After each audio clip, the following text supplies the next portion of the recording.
Allez, ADN. Oui.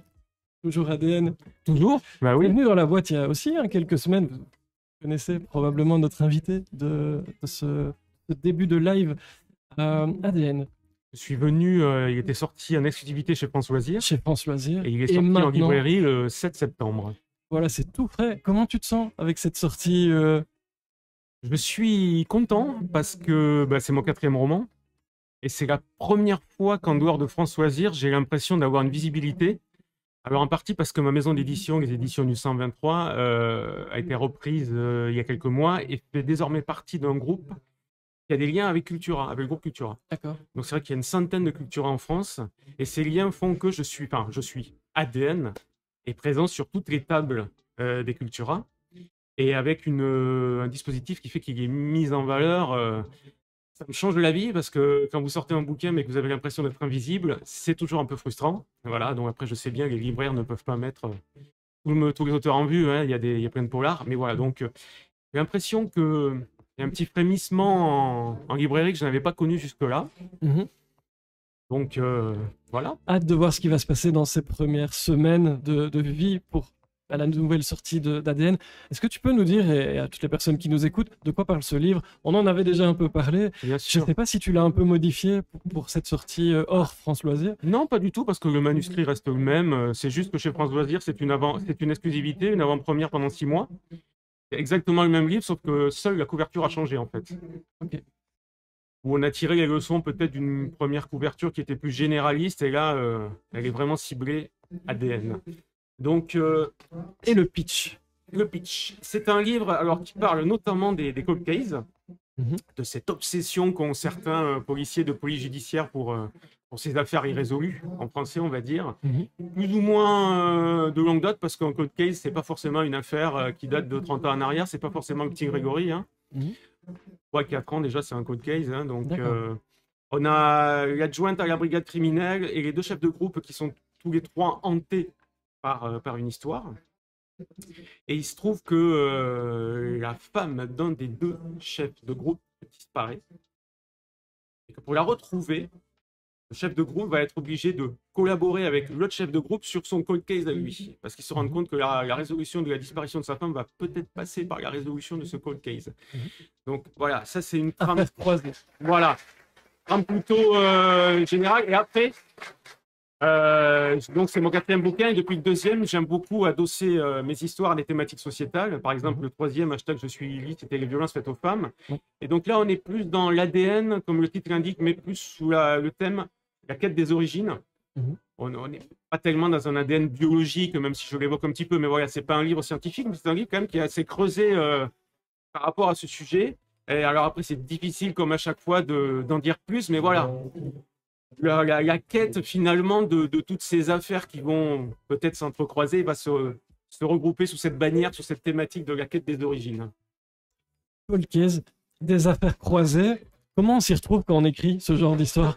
Ça se passe comment dans ton bureau? Est-ce qu'il y a des post-it partout? Est-ce que tu as des notes? J'imagine des notes. Est-ce que tu fais passer des fils entre des photos comme on voit parfois dans les films? Ça se passe comment quand on travaille là-dessus? Je ne sais pas comment font les autres auteurs. Mais moi, tout est dans ma tête. Donc, j'y réfléchis. Les pièces du puzzle s'assemblent le jour, parfois la nuit, quand il y a des petites insomnies. En fait, je fais pas de plan. Il faut que j'ai un prologue qui me prenne. Je sais que voilà, ça peut pas être celui-là, ça peut pas autre chose. Il faut que j'ai une fin. Entre les deux, il y a un chemin qui se fait dans mon esprit, qui évolue, voilà, et il n'y a pas de paperboard, il n'y a pas de post-it, tout est là-dedans. Et bon, parfois il y a des petits remaniements, mais le chemin est plutôt assez linéaire quand même, voilà. Et tu peux tourner le bouton off de temps en temps, parce que tu dis tout dans la tête. Ouais. Ça veut dire quand tu as un repas de famille ou tu peux déconnecter un peu de ces histoires, cold case, etc. Bon, on est quand même sur des enquêtes, des choses, des disparitions, meurtres, etc. En général, c'est assez noir. Comment on fait pour lâcher un peu la pression? Tu as des trucs à donner aux gens qui nous écoutent? Non, mais je ne suis pas obsessionnel non plus. Hein. J'ai un boulot déjà à côté, donc je ne peux pas tout le temps penser à mes bouquins. Non, mais c'est plutôt... Ce sont des moments, mais que je cherche même pas. Il y a des moments, tiens, ça y est, ça vient, j'y pense. Il y a il y a un petit blocage dans l'avancée, et puis tiens, à un moment, j'y pense, et voilà, ça se fait, ça tient, pourquoi pas ça? Et puis voilà, ça se fait comme ça, en plus, quoi, sans forcer. C'est important pour toi de venir dans des événements comme celui-ci à Templemar Ah ouais, et franchement, oui, oui, rencontrer les lecteurs, les lectrices. complètement. En plus, j'ai commencé à écrire dans mon coin, j'ai commencé en auto-édition pendant quelques mois. J'étais loin de tout ça, je ne savais pas qu'il y avait des salons. J'ai toujours été lecteur, mais j'ai jamais eu cette recherche de proximité avec les auteurs. Je ne savais pas que ce monde existait. Alors quand vous le découvrez sans même l'avoir rêvé, je trouve que c'est encore plus fort. Mhm. Et ouais, c'est un exercice solitaire d'écrire, même si on a des contacts avec des gens pour la documentation, etc. Mais quand même assez solitaire. Et là, pour moi, c'est un peu la récréation, quoi. Voilà. C'est la bouffée de bonheur, c'est un peu la récompense. On fait que des belles rencontres, hein. Mhm. Des moments, voilà, des moments gais, des moments enviés. Donc, oui, ouais, je recherche ça. Alors, mon boulot fait, étant journaliste, que j'ai pas beaucoup de week-ends à moi dans l'année. Je peux faire 7-8 salons. Je suis pas non plus encore très connu, même s'il y a un petit frémissement. Donc, Mhm. pas non plus des invitations à droite à gauche. Je vais encore les chercher, hein, mais voilà, ça me suffit. Je cherche pas non plus à occuper tous mes week-ends. Donc, c'est la bonne mesure, c'est la bonne balance entre mon boulot, ma vie privée un petit peu. Et voilà, c'est un petit moment de récréation. Et donc, ici jusqu'à 18h, j'imagine. Pour les gens qui nous écoutent et qui sont dans le coin, passez à Templemar. Il y a vraiment beaucoup, beaucoup, beaucoup d'auteurs à venir rencontrer.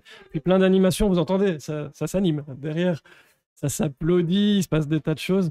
Merci beaucoup. Un petit mot de la fin aussi, hein, pour finir ton passage. Puis tu as du boulot, j'ai l'impression. Tu as quand même beaucoup de gens à aller rencontrer. Peut-être qu'on m'attend, mais Ah bah j'imagine. écoute, ravi d'être venu encore une fois. Merci déjà pour l'invitation que j'avais eue au printemps. Avec grand plaisir. Et je souhaite belle vie à ton initiative qui là va prendre de l'ampleur avec tous ces salons. Je te le souhaite. C'est une super idée en tout cas. Merci beaucoup. Et j'étais ravi de commencer cette matinée sur Twitch avec, avec les habitués de la boîte.